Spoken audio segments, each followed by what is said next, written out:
Okay, Shalom Akim, Kahalayim La, Yahweh Hashem, Yahushua, Hashem Rahakudash, and double honors to the great and apostles and the elder bishops of Great Millstone and Yaratazar.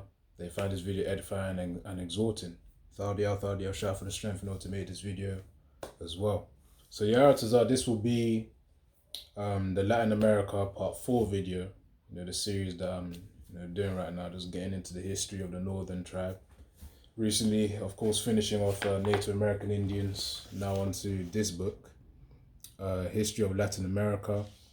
It says a captivating guide to the history of South America, Mexico, and Central America, and the islands of the Caribbean. So, Jake was in those islands right there, man. As it says South America, Mexico, Central America, and the islands of the Caribbean. And of course, it's by the authors, Captivating History, in case you want to read on it. It'll give you a good baseline to the history of Jake and how the European Edomites came over, specifically the Spanish, the Portuguese, and the French as well, came over to, those regions, South America, Central America, and Mexico, as well as the islands of the Caribbean as well, which I did make a few videos in the part 2 and the part 3, so if you want to get some more knowledge, it's on Amazon. Yaratazar, they're still selling it. They should still be selling it, to be fair. And so that's what I'm reading over. And little by little, Yaratazar be deciphering it.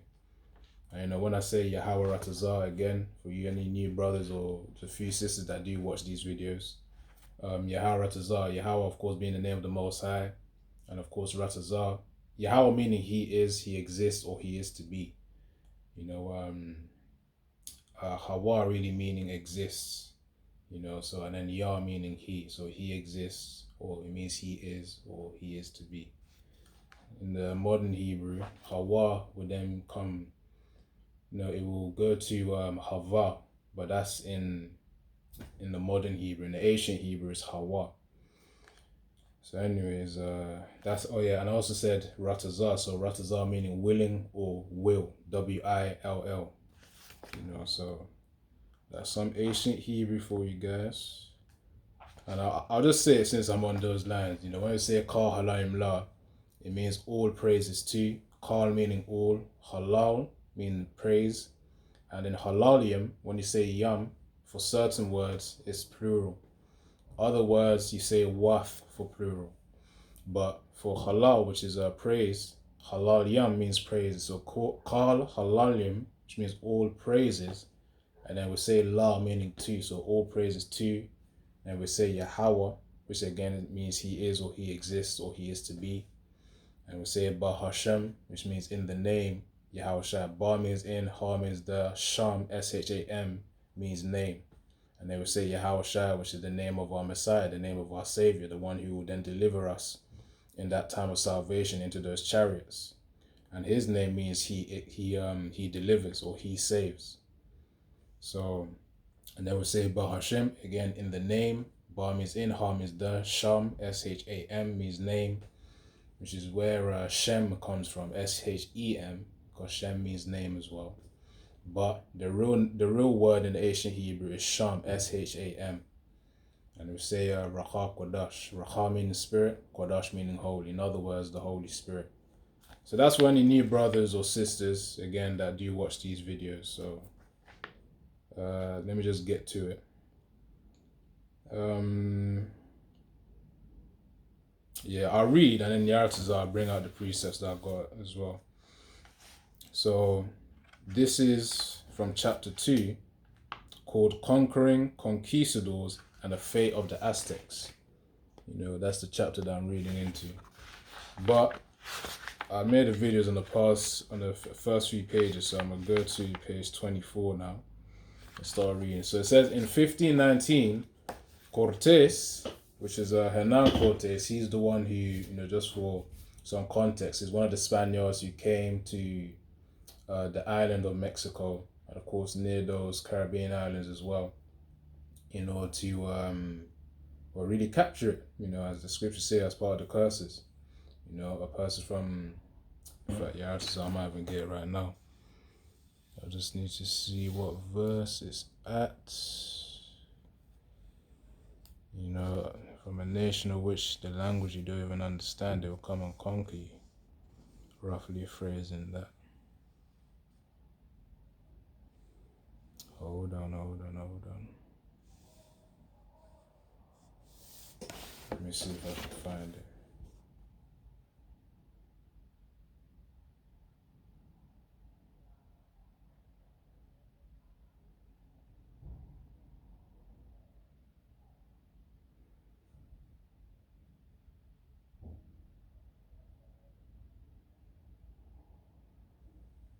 Alright, so hold on, bear with me, Upkin.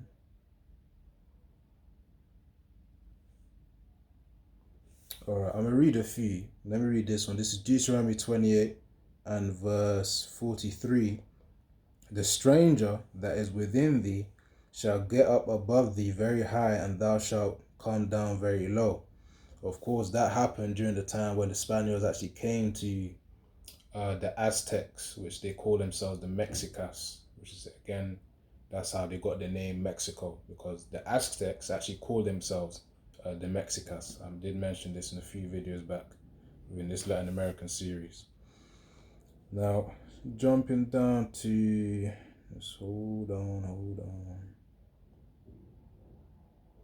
Oh yeah, this is the one. This is Deuteronomy 20 at verse 49. It says, the Lord Yahweh shall bring a nation against thee from far, from the end of the earth, from that European region, Portugal, Spain, and France, coming to the Latin Americas. It says, the Lord Yahweh shall bring a nation against thee from far, from the end of the earth, as swift as the eagle flieth, a nation whose tongue thou shalt not understand.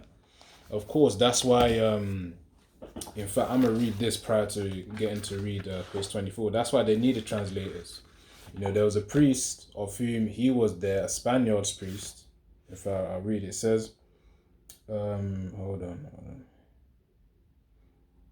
Because there was a Spaniard priest, I'll read it, named Geronimo de Aguila, of whom was actually enslaved by the Mayans, which the Mayans are, I believe they resided in the, south of Mexico. As I said in the previous video, Issachar and then Zebulon as well. South of Mexico onto the, Honduras region, I believe Dominican Republic as well, but south of Mexico and of course the regions close to that, that's the Mayans. So he was enslaved by the Mayans and he understood their tongue. So of course they would have needed translations. Jake, of course, after forgetting the ancient Hebrew and having bugged out customs which we're going to read on in this video, after having those bugged out customs, which the Most High put upon them, delusions, they would have needed translators to communicate with the oppressors. And we're going to read that right now. So it says here, in fact, I'll reread it again, even though I read it in the other video, but I'll reread it again just to relay that point. Now it says, all right, I'll skip to this part. It says, when the priest Geronimo de Aguila saw Cortes, which is Hernan Cortes, another Edomite Spaniard of whom came to oppress Jake, and his crew anchor on the Yucatan, which is another island as well, near, of course, Mexico and Caribbean lot. Yucatan, he ran to his countrymen and managed to escape. Geronimo had managed to learn the Mayan tongue during his enslavement. So Geronimo, this Spaniard priest, who probably went on a missionary, of course, again, the artists I got to do, well, not that I necessarily got to do, because I'm just focusing on Jake over here, but just based on this information, he was probably there for, to try and convert them or something, but then he ended up being enslaved. Now, that's just me speculating. The Artazar, if the spirit leads me, then I may do more research on that guy specifically, if need be. But yeah, Geronimo had managed to learn the Mayan tongue during his enslavement, and Cortes realized how useful of a tool this was, as he could easily establish communication with the locals. Shortly thereafter, Spaniards made their way to the Tabasco coast and let loose with their cannons. Their adversaries decided to sue for peace which means the Mayans wanted to, Issachar and Zebulon wanted to have some peace with their oppressors, because the sword the Most High gave the Spaniards was way more than what Jake had, man. Issachar and Zebulon, aka the Mexicans and what's it? I got to recheck that again. I think it's the Peruvians as well, or the Uruguayans, or but there were the Mayans being, I believe, Zebulon included, as well as Issachar, and of course the Mexicans also being, or predominantly being, Issachar. Alright, let's see. I'm not sure if it's even on this one, to be fair. Hold on. Because, if you check the chart, then realize that land region actually pertains to, well, south of Mexico, and I believe that region close to the south of Mexico pertains to Zebulon. Alright, let's see. Just bear with me, okay? Sometimes you gotta have that patience when you're watching these lessons, man. Alright, hold on.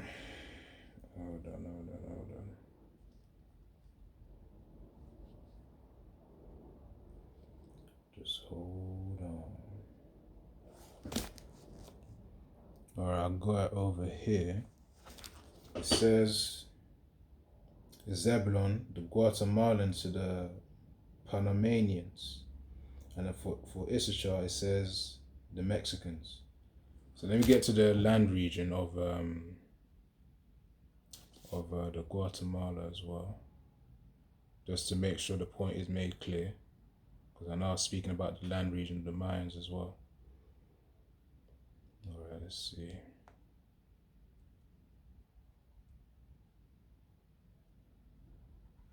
Okay, let's see this. Guatemala. So look, yeah, okay. I just wanna, if you wanna actually relay the information, you gotta make sure it's right as well. So I'm just double checking. Hold on.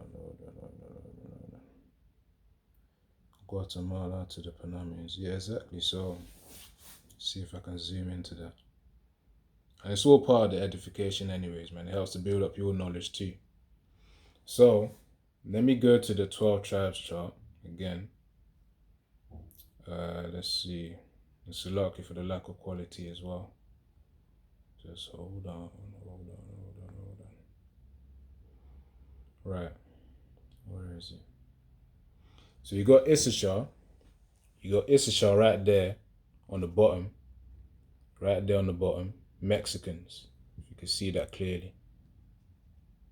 And then after Issachar, you then have Zebulon, which is the Guatemalan region to the Panamanians region, which is, let me try to zoom into that as well. I'll point it out actually. So you got Zebulon, so let me try and focus it. It's because my face is on it. Alright, so Zebulon, as you can see, is Guatemalans to the Panamanians. Let's see if I can zoom in. Guatemalans to the Panamanians, which this region right here is the south of Mexico. So Issachar, which is the Mexicans, as you can see, Issachar right there. Let me show you the map range as well. In the map range, Issachar was right here in Mexico. Just trying to get that focus. Issachar was right there in Mexico, central Mexico. That's where the Aztecs were residing in. Now the Mayans, they were residing in this part, the south of Mexico. So this lower region of Mexico here. And they were also residing in these regions. That's why I said that's why I mentioned in the previous video, Zebulon was also amongst them too. Guatemala, Honduras, I think that says Salvador, Nicaragua, Costa Rica, and then Panama. So within this region, that's where Zebulon would have been residing. So Zebulon probably intermixed with Issachar as well. So hence why you have different, that's just the way the Most High had it, man. It scatters us everywhere and we intermingled. And of course, from the other sides, from the western side of Africa, where the so-called Negroes, Judah, Benjamin, Levi, the southern tribe would have then came into the Latin Americas to then intermingle with them. Hence why certain brothers could be northern tribe, even though they may look like Judah or look like, the typical southern tribe characteristic. So that's just to get some clarity. Once again, hold on. Just to make it clear. Mexico, central Mexico, that's where the Aztecs were residing. Hence why the Spaniards, when they heard the Aztecs calling themselves Mexicas, they also named it Mexico, and probably out of respect as well, which I'll do in another video why they did it out of respect to name it Mexico, because the Aztecs again, aka Issachar, the tribe of Issachar, they were residing in central Mexico in this region before the Spaniards came, and in this region here, and of course the tip of the south of Mexico. Again, that's where Zebulon was residing, to these land regions too. So that should be clear to understand. Back to reading the Aratazar. So that's where the Mayans involved of Issachar and Zebulon. And the Aztecs were mainly Issachar, just to get some understanding. Now, of course, they intermingled as well, so just see it as a generalization. All right, now continuing on Geronimo. So it says, when the priest Geronimo de Aguilar saw Cortes and his crew anchor on the Yucatan, he ran to this countryman and managed to escape. So again, he was enslaved. Geronimo had managed to learn Mayan tongue during his enslavement, and Cortes realized how useful of a tool this was, as he could easily establish communication with the locals. Shortly thereafter, the Spaniards made their way to the Tabasco coast, when they got into a skirmish with some locals. After the Spaniards let loose with their cannons, their adversaries decided to sue for peace. As part of their peaceful gestures, they brought forth several gifts for Cortes and his crew. Among these gifts were 20 indigenous women of other tribes who had been enslaved by the Maya. So of course, women also, again, as the scriptures say, he who begetteth a wife getteth a possession, roughly phrasing that as well. So even back in the day, even though Jake was in their bugged out mind with all these false philosophies and idols of which they were worshipping, they still had certain echoes of the scriptures that they were following, through the spirit of Yahweh Shem Yahshua, but nevertheless, they were in a sick state of mind. So it doesn't make it any better than the situation that they were in. Now, it says one of these women was bright and inquisitive teenage girl, whom Cortes would later dub Donna Marina.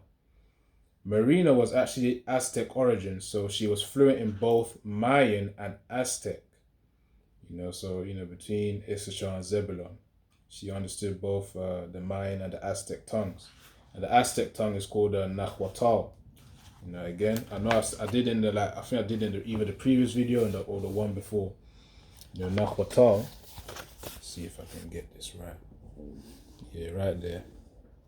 Nahuatl language, which is the language of the Aztecs. You see it right there, language of the Aztecs. So let's see. Continuing on, actually, let me try to get to the point. So the point is, because I read this scripture here, Deuteronomy 28 and verse 49, the Lord Yahweh shall bring a nation against thee, against Israel, from the end of the earth, as swift as the eagle flieth, a nation whose tongue thou shalt not understand. The Spaniards spoke Spanish, but back in, of course, after in the course of time, after Jake, of course, weren't speaking ancient Hebrew, even the Most High removed that language from us over time. The Aztecs speaking Nahuatl, and of course the Mayans speaking their Mayan language. Translators were needed, man. Geronimo translated the Mayan language to Donna Marina, and Donna Marina, who knew Aztec and Mayan, translated the Mayan language to um, to the Spaniards, because she also eventually spoke Spanish as well.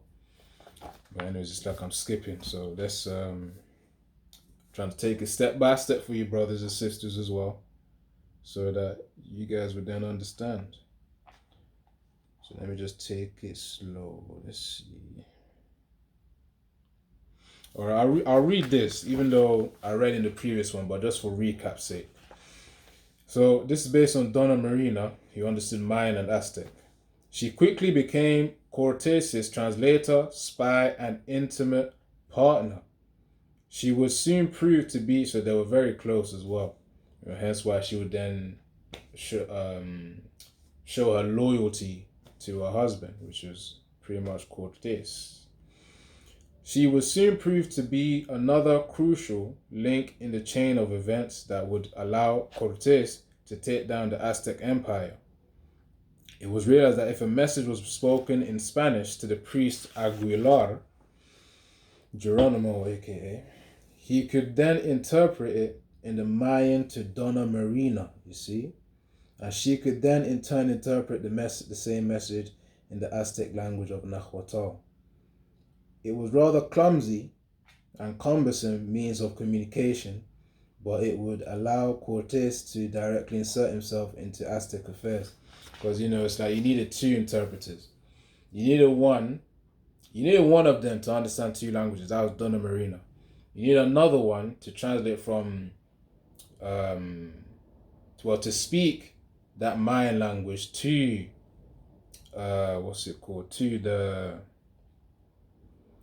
Donna Marina, who knew the Mayan language, and of course Donna Marina had to translate to the Aztecs as well, to communicate. And then eventually, when she spoke Spanish, when she learned Spanish, via the Spaniards, and of course being exposed to them, she was able to then communicate directly in Spanish as well.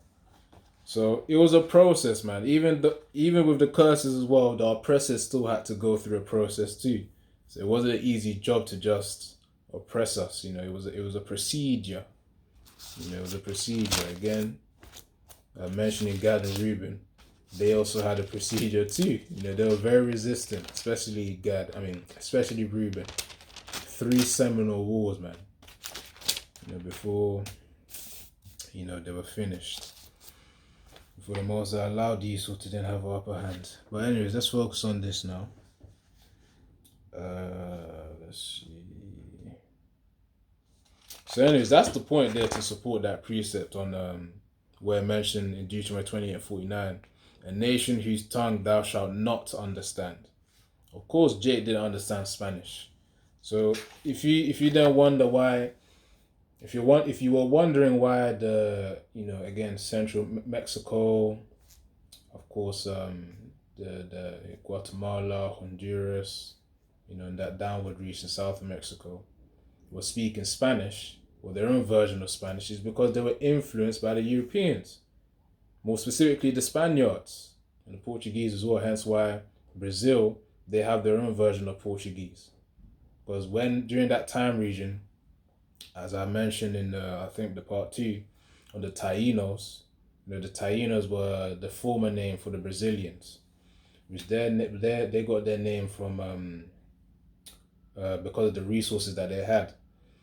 In Portuguese, it mentions within this book as well that for red dyewood is called Pau Brasil. I believe it's PAU hyphen and then BRASIL, which means red dyewood. The land region was abundant in red dyewood, hence why the Portuguese then named the land region Brazil. So the Taínos was the tribe there. There's multiple tribes, within that Latin American region, but there was a tribe that was predominantly residing in Brazil, which is again the tribe of Issachar.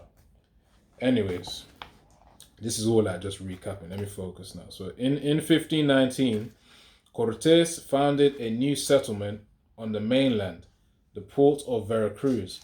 Veracruz would become an important base of operations for the eventual conquest of Mexico. Meanwhile, Donna Marina quickly became fluent in Spanish and would prove quite useful to the Spaniards in figuring out both the Nahuatl language, which is the language of the Aztecs, and the culture of the locals on the Mexican mainland. You see, so again, previously she spoke Mayan, and she spoke Aztec. Now the third one was Spanish, which means she was able to then commune directly with the Spaniards as well. Now it says, with the aid of Donna Marina linguistic skills, communication was made with a local tribe called the Totonac, who were enemies of the Aztecs. The Spanish realized they had the opportunity to gain the support of a local tribe and convinced the Totonac to become their allies. So just see these sub-tribes as like, different families or probably different tribes within Issachar, or within what's the other one? Oh yeah, within Zebulon as well. So, because you got the Totonac, you got the flipping you got the Taínos for the Brazilians, you got the Aztecs for the Mexicans, you got the Tlaxcans as well, which were in that same region, which we're going to get onto that as well. So just see them as sub-tribes, but within Israel, within Issachar, within Zebulon, within Asher. That's that. All right, because you gotta have the scriptural understanding fundamentally as you read across history. All right, where was I? So the Spanish realized they had the opportunity to gain the support of the local tribe and convince the Totonac to become their allies.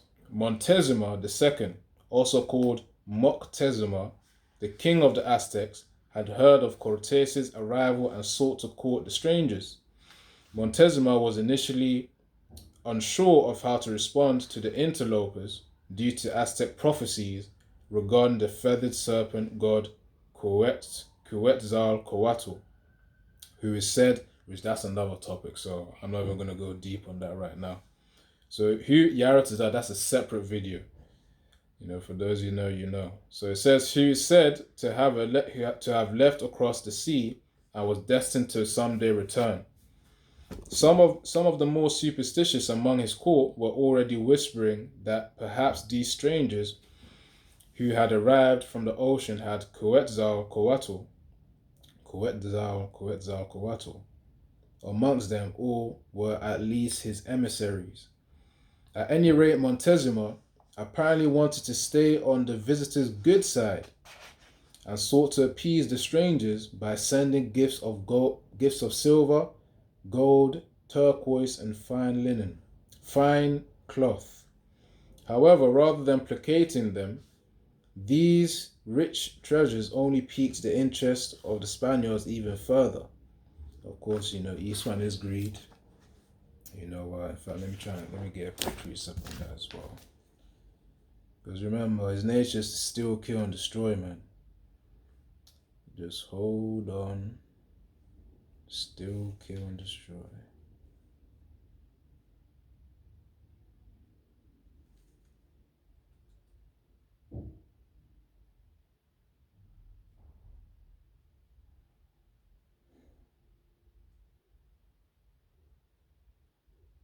All right, let me get here.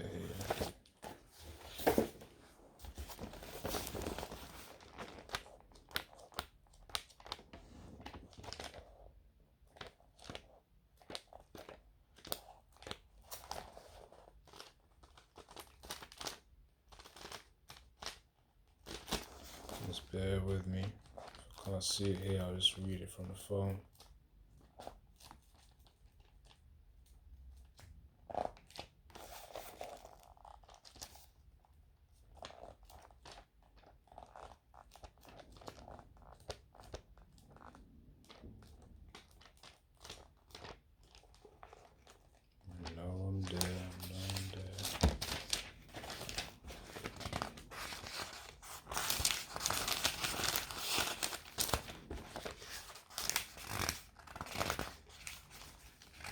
You know what? Let me just read it from the phone.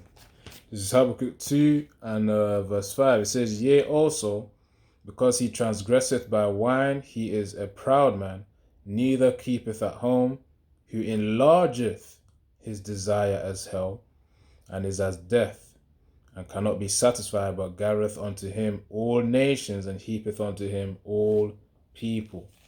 So, of course, the key part why I read that is because it says, who enlargeth his desire as hell, and is as death. So, of course, Esau's got that greed, man. Esau's got that greed. So, don't bear with me. Alright, let's just continue. Right, so, however, rather than placating them, these rich treasures only piqued the interest of the Spaniards even further. Through his translators, Cortes informed Montezuma's gift bearers of his intention to visit his grand capital of Tenochtitlan in the heart of the Aztec Empire. So that was like the main city of the Aztec Empire. In August 1519, Cortes and his company headed for the nearby Aztec tributary Tlaxcala. The Tlaxcalans which is another, again, sub-tribe of Issachar or Zebulon. It says, were at first... Hold on, okay. Can't have to handle delivery. Let's read on so I can get my train of thought again. It says, but after establishing communication with them, the Tlaxcalans stood aside and not only allowed the Spanish passage, but decided to join them in their conquest of the Aztec Empire. Remember, this is Jake versus Jake, you know. It appears, or Latin tribe versus Latin tribe, Northern Kingdom versus Northern Kingdom. You might even say Issachar versus Issachar, you know, amongst which is part of the curses too. In fact, speaking of that, before I read the precept, let me read this. It says, it appears the Tlaxcalans were fed up with what they perceived as Aztec oppression.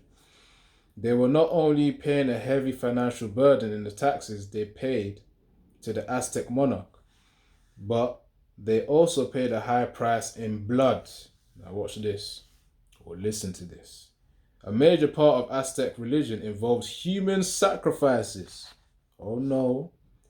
People would be placed on the top of grand pyramids in Tenochtitlan and slaughtered like animals with their blood flowing down the steps of the structure, all to appease the deities, which are idols, by the way, false gods, the deities of the Aztec religion.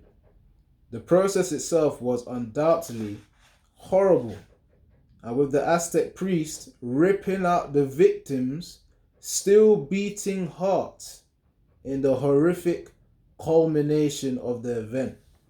You know, those of you who may watch Invincible, you know, on Amazon Prime, you know, the Aztecs were pretty much given the Viltrumite treatment, man, to Jake. I know I'm smiling, but really, this was horrendous behavior. This was how low the Most High put our minds to. So it says the process itself was undoubtedly, which by the way, the Viltrumites represent the Israelites over there, you know, in that series, Invincible, Amazon Prime. The process itself was undoubtedly horrible, with the Aztec priest ripping out the victim's still beating heart in the horrific culmination of the event. While the Aztecs accomplished many great things, such as constructing impressive temples and cities, their bloody sacrifices tend to overshadow their achievements. And it was the Tlaxcalans who were often tapped to provide these human sacrifices by supplying members of their own community. That's why they sold out, man. You know, the concept of selling out is very Asian, man. It is very Asian. But yeah, the Tlaxcalans, to see it as Issachar, like one part of Issachar, one family of Issachar, selling out against another form of Issachar, which was doing evil upon Issachar. Now wrap your mind around that. I'm going to break it down more simply. You have the same family within the scriptures, that's Issachar. You know, just to keep things simple, Issachar, you know, over there with the Aztecs. But the Tlaxcans were also another family within Issachar. So imagine you have two sub-families within that tribe of Issachar. Then one of those families, the Aztecs, was oppressing the other one, the Tlaxcans. So of course, the Tlaxcans, because of the fact that they were getting oppressed, they were pretty much used as blood sacrifices, as we just read there. Of course they're going to revolt as well because they know it's the evil that's being done onto them. Higher taxation, as you read as well as the bloody sacrifices. So, of course, no wonder they sold that to flipping Esau, and the Spaniards. But nevertheless, either way, the curses were still holding strong on Issachar as well, on the northern tribe. Now, in fact, I said I was going to get this precept. So this is Deuteronomy 28 and verse 54. So that the man that is tender among you and very delicate, his eye shall be evil toward his brother and towards the wife of his bosom and towards the remnant of his children, which he shall leave. So that evil eye was even amongst the tribes as well, within the tribes. So imagine Issachar, one family hitting another family in Issachar. That's it. There was an evil eye within the tribes and even between the tribes as well, of the 12 tribes of Israel. So yeah, that's the point right there. Let me continue reading, because it is a simple point. That's where the concept of the evil eye comes from, the scriptures. All right, let's see. Which is the words of Yahweh, Bahashem Yahushua. All right, so yeah, the concept is explained now. It says, unsurprisingly, they were tired of it. Again, the Tlaxcans were tired of it. So when they were tired of the human sacrifices being used as and the taxation too. So when Cortes convinced them that he could topple their Aztec oppressors, the Tlaxcalans were ready to jump right on board. And the Spanish now had a large contingent of native auxiliary forces, which auxiliary just means secondary or backup forces.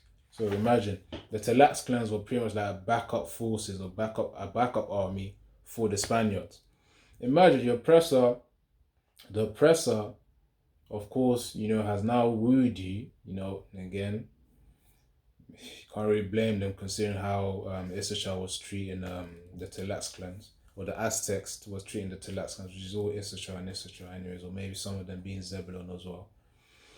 The thing is, they then decide to support the enemy, which of course, the scriptures have said in Sirach chapter 12 and verse 10, never trust thine enemy.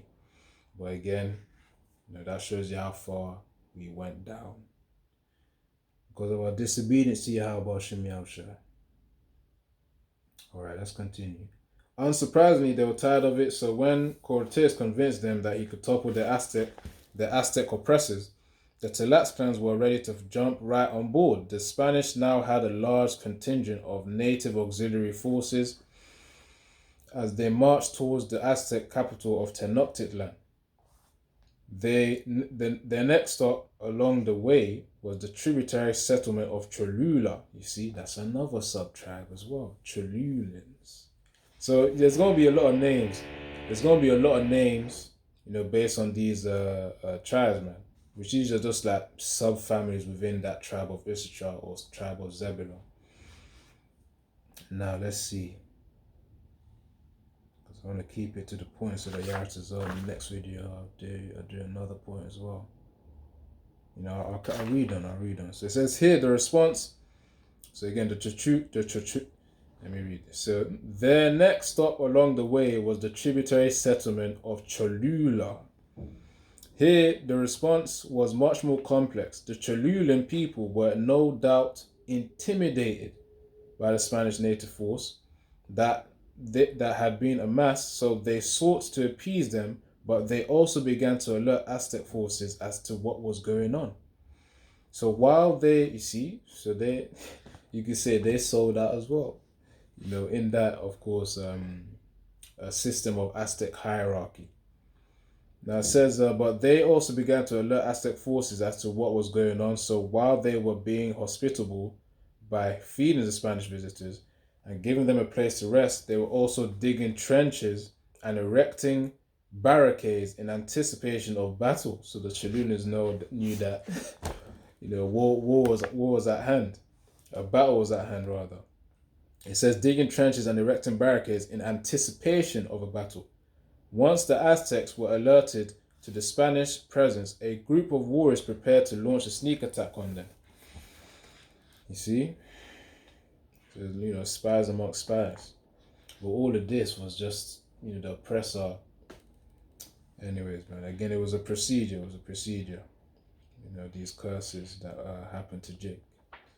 So the Spanish were ultimately tipped off as to what was happening. Before Aztecs could strike, the Spanish turned their Cholulan host, killing them all because, in fact, let me read this. Some sources claim that it was Donna Marina who uncovered the plot and informed Cortes, but no one really knows for sure what happened. The point is, Hernan Cortes, he knew that one of the Cholulans or a group of the Cholulans sold them out, man. In terms of which really, you can't blame him again because they were loyal to their own people. So it's like a family of Issachar being loyal to another family of Issachar, despite their bullshit. Because again, the Aztecs were also on their own level of wickedness as well, as we just read with the blood sacrifices. But nevertheless of that, they were pretty much more in the right than the Tlaxcans. It's just trying to find good within evil anyways, man. So, that's just the point right there, when you think about it. But point is, the Spaniards were our oppressors. Tlaxcans pretty much sold out because Jake was oppressing them. Imagine, is that selling out because your own people are oppressing you? That's pretty much what Jake did. That's what the Tlaxcans did to the Aztecs. Cholulans, they were loyal to the Aztecs, hence why they had spies amongst the Spaniards. Not amongst the Spaniards, but whilst they were hosting them, they were pretty much reporting their plans to the Aztec Empire, the Aztec Empire, the rulers there, Montezuma to be more specific. So Yaratazar, you can wrap your head around that. That's some history there. Before I'll go into the war, that'll probably be for the next part or the next few parts. We'll see, because I've got more study to do there as well. But let me read this precept to end it off, because really this just shows the sick state Jake was in. The main point of this video is that blood sacrifices that Aztec were doing, and of course the other topics that I'm speaking on, based on their history. So to summarize, before I close out, this is Isaiah chapter 1 and start from verse 3. It says, "The ox knoweth his owner, and the ass his master's crib. But Israel doth not know, and my people doth not consider." And of course, for any younger people who may be listening to this as well, when it talks about the ox knoweth his owner and the ass his master's crib, the ass is talking about a donkey, by the way. Forgive me if I may be a little... Bear with me with my folly. Let me just say that. So that it's talking about a donkey. But Israel, sometimes it's just simple things that makes me laugh, man. Anyways, but Israel doth not know, my people doth not consider. That's why the Most High put them in that severe position, the northern tribe. Because, you always hear about the transatlantic slave trade. It's like, okay, let's hear about the northern tribe as well, because they went through suffering too, via their oppressors. Let's see. A sinful nation, a people laden with iniquity, a seed of evildoers. That shows you right there. The blood sacrifices, the taxation, Issachar oppressing Issachar, or Zebulon. It says, a seed of evildoers, children that are corrupters. They are forsaken the Lord Yahweh, but Hashem Yahushua, they have provoked the Holy One of Israel unto anger. They are gone away backward. Hence why they had their own false deities, Aztec deities, which they made their blood sacrifices to. A good example of this, or a good movie to show that perspective, is El Dorado, the animated movie. I might even make a video on that. We'll see how things go. But yeah, when you watch it, one of the priests says to the Spaniards that, we gotta make some blood sacrifices, to appease you gods. And Yaratazar in the next series, I'll get into it because it all goes into that prophecy of which they believed of Quetzalcoatl. But as I said, that's another video, so I'm gonna keep it simple. Anyway, let's continue before I start rambling too much. Now, verse 5, it says, "Why should ye be stricken anymore? Ye will revolt more and more. The whole head is sick, and the whole heart faint. From the sole of the foot," and that's spiritually speaking. Well, in today's age, it's both spiritually and physically as well. "And the whole heart is faint, and the sole of the foot, even unto the head, there is no soundness in it." And soundness talks about the health. There's no healthiness. There's no sharpness in their minds. There's no sharpness to their bodies. There's no sharpness to their spirits, first and foremost. It says, "But wounds and bruises and putrefying sores, they have not been closed, neither bound up, neither mollified with ointment," which means there's no healing. The Most High left us in a very severe state. Of course, it's for our learning. "Your country is desolate. Your cities are burned with fire." The reason why I had that head movement, because, even in this book as well, because I've read ahead as well before I made this video, the Spaniards burnt. This is pretty much like a spoiler alert. The Spaniards burnt the Aztec Empire, man. At least that region. I'm going to get into it, Yaratazar, on the next few videos on the Latin American history. So yeah, man. So quite literally is Israel as well, strangers that dwell in our land. It says, let me say this. This is Isaiah 1 and verse 7. It says, "Your country is desolate. Your cities are burned with fire. Your land, strangers devour it." This is talking about currently and even in the past as well. So both times. Amalek with our land right now. And of course the Spaniards with our temporary lands that we had there as well. I'm talking about the northern tribe with their land over in Mexico as well. It says, "Your land, strangers devour it in your presence, and it is desolate as overthrown by strangers." So that just shows you the summary, man. Yaratazar, I will bring out that precept again for the next video too. So again, Yaratazar, as I always say, which means Yahweh willing, that you find this video edifying, which means it's built up your knowledge. Edifying means to build up. Exhorting as well, which means it's encouraging as well. In terms of the fact that, this is a power that actually put us in this position.